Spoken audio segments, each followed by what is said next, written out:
এই চুপ কর শ্রাবণী, রাজকুমার কিছু বলবে এখন, তুই চুপ কর। আচ্ছা দড়ি দড়ি তুই আয়, কি করে এই ছেলেটা। হ্যাঁ বন্ধুরা আপনাদেরকে দেখাবো। হ্যাঁ আয় আয়, হ্যাঁ ক্যামেরা ধরছি নে। হ্যাঁ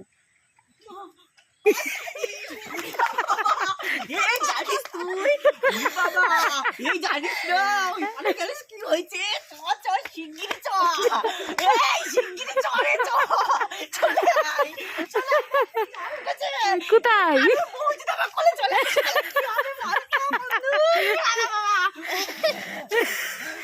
দেখিস ঘরে তাল খাস না যেন, পেঁপো গাছটা ভেঙে যাবে।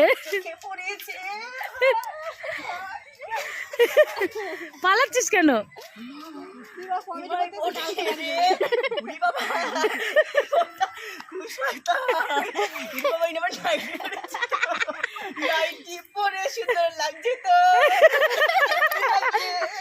বিলেত ধরে ফেমাস করতে এসেছি বল, বিলেত ধরে ফেমাস করতে।